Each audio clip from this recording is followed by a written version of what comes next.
Hey, it's your girl Barbie J. Welcome to my channel.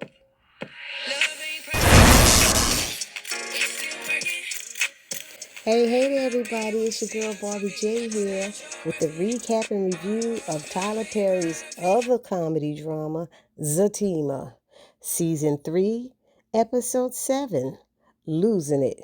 And we know who was losing it up in there. Zachary Taylor.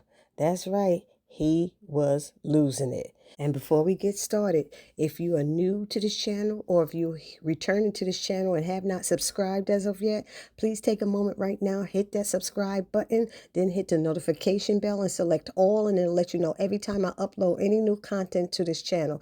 It'll actually also let you know if I'm going live, and I will be live tonight, Thursday, October 24th at 8 p.m. Everybody, Eastern Standard Time. Then I ask that you like the video. Hit that thumbs up button. Then I ask that you comment and join the conversation. Let us know your 2 cents and thoughts about the episode. And then I ask that you share, because sharing is caring, and it'll help my channel grow. Thank you. Now, this episode starts off with Zack confronting Fatima and asking her, did his brother hit her? And she said, no. Then he asked, well, did he push you? I like that he rephrased it. And she was looking all funny and stuff. And Nathan yells out, you might as well tell him everything because I already told him the facts. And she's like, you need to get the facts right. And, there's Nathan, Tony, Connie, and Belinda standing there watching all of this. And Fatima doesn't want to talk in front of them. But I don't know why she didn't want to talk in front of them, because the thing is, all of them are there as friends except Belinda, so that she needed to say it in front of him so he cannot go. They all know he has a police record. So what's the secret at this point, Fatima? He already said something. So I don't know how you think you're going to calm him down by yourself. So now Zack is pissed because he asked Nathan, when did I find out? And Tony tried to say something. He said, nah, you already had your chance, and he's trying to tell. And he's like, a few days ago. And Zack is pissed, just like we knew he would be. So it was a few days ago. You guys knew and nobody said nothing. Wow. And he rushed off and got in his car. Meanwhile, Fatima's mad at, Nathan for opening his mouth. He had to know. I'm sorry, Fatima, but he had to know. And Connie told Tony to go with Zack.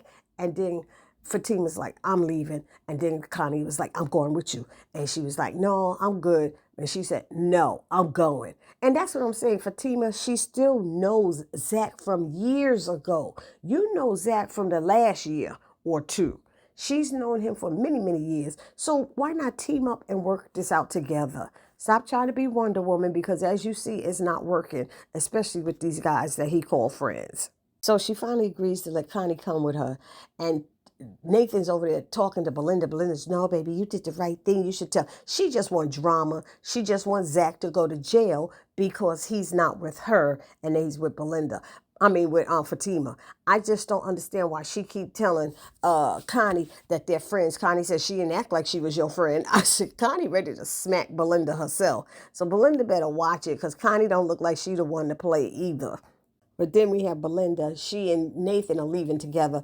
And she's like, you didn't start this mess. It's not your fault. I'm sitting there going, but you're in it, instigating him to get in it. If it's not his mess and he didn't start it, then see your way out. A and B conversation, see your way out. Don't add your 2 cents and don't have nothing to do with it. But Belinda is messy. And Nathan needs to pay attention. He knows it, but he keeps hanging out with her because he needs a place to stay. But did y'all see when Zack came over there mad, walking over to Fatima, and Belinda's like, there goes Zack. She jumps up, hey, Zack. He's like, like put his hands up in her face, like, get out of here. I was like, Belinda is so stupid. She really is. And the fact that they called out Nate about, now Zack got a record. He's like, I got a record too. Then it was like, do you have a brother who's had substance abuse? They trying to get Nathan to understand, yeah, Zack might have needed to know, but there's a time and a place and everything. But I just think that they like I said, and I'll keep saying, they should have all sat down with him and told him, did a little powwow and sat him down and told him and tried to keep him calm together as a united village. You know what I mean? If anybody understand, put it down in the comment section.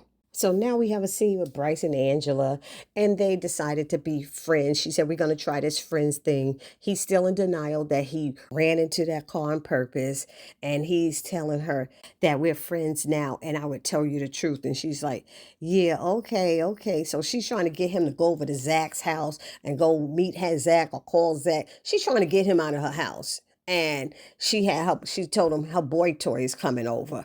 And he's like, oh, you really into him? She said, I think he looked good. And he's like, yeah, he is sexy. He said, she's like, okay, that's enough. That's enough. He said, too soon? She said, yeah. And then at that moment, Sean knocks on the door and she's like, you got to go. And, Bryce wanted to try to start talking about the car accident with him. And she's like, nope, you don't have to. Because he want to find a reason to stay and probably stop her from doing whatever she want to do with Sean. And she told him to get gone. And then Sean is asking about food and anything to him because she gonna go straight to the bedroom. And I can understand a brother's like, I'm just a piece of meat. That's it. I mean, he need to realize that's all she wants him for. And if he wants something more, he need to stop coming over to Angela's house. Bottom line. So now we have Preston. He's in his car sitting outside of Zack's house waiting for him. He's been waiting over an hour. And Deja comes out to bother him. You know how she is with her flirty self.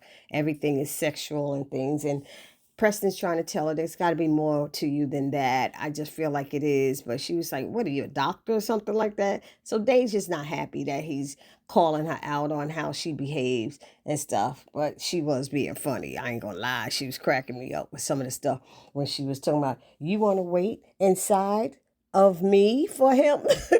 So she was like, he's like, she too aggressive, Preston's trying to tell her, but she came out with a drink saying she trying to be old fashioned. That's what she thought he liked.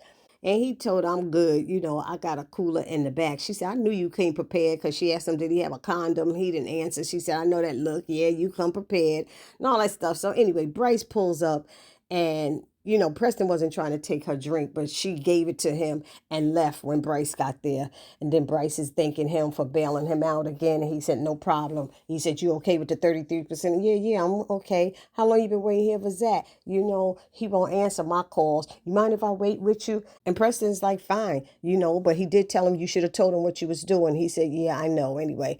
So then Preston asked him, did he want something to drink? That he got a cooler in the back. And Bryce is like, is it the red one? He said, it's the only one back there. Oh, I can't reach it.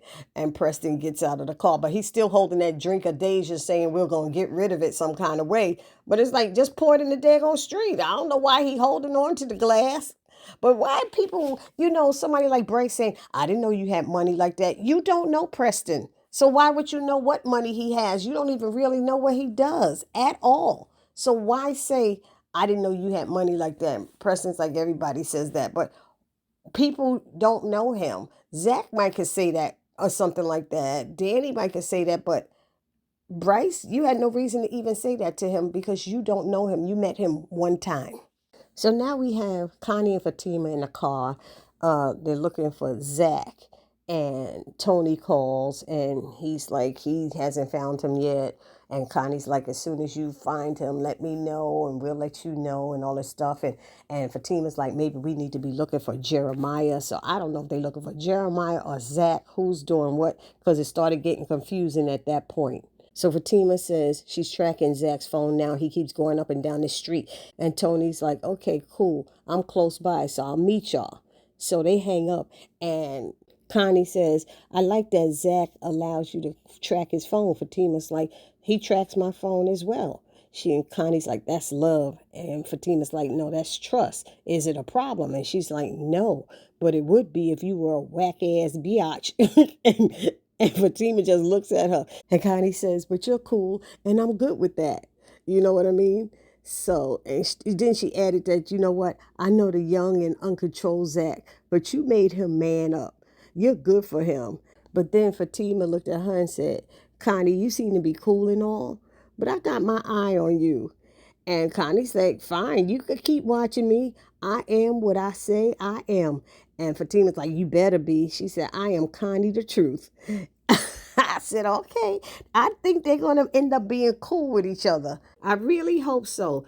And they may not be tight girlfriends, But I think they're going to be all right, because then Fatima lets her know, you don't know me like that, but I come from a family of killers, so don't try me. And Connie didn't seem to be moved by that information at all. So now we see Belinda and Nathan. They still in the hood, and they see Jeremiah, who's high as a kite, and they're telling him he better leave and hide or something and stay low or whatever. Nigga this, nigga that, all this stuff.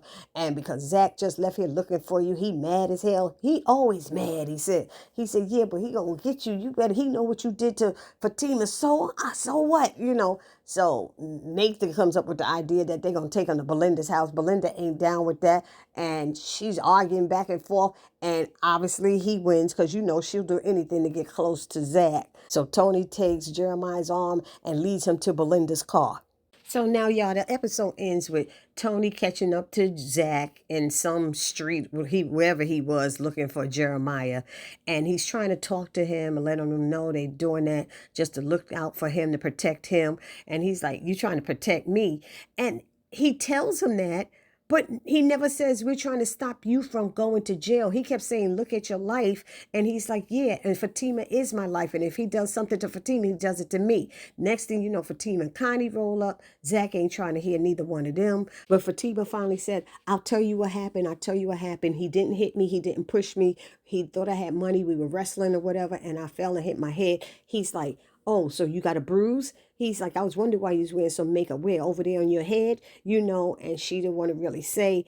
And she kept saying, they kept back with we're trying to protect you. But say, we don't want you to go back to jail, because if you kill him, blah, blah, blah. And then there was one thing that Zack had said, and Tony said, she's not Gladys. And he's like, don't be bringing up my mouth, because Gladys is dead. It was just a whole big thing. So when she told Zack wherever he goes, she was going to follow him.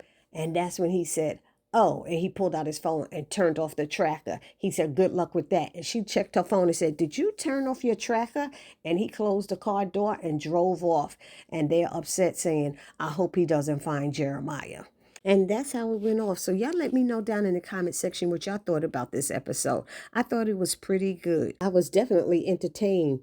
And I will see you all in the next video. Please do not forget to subscribe, like, comment, and share. Peace.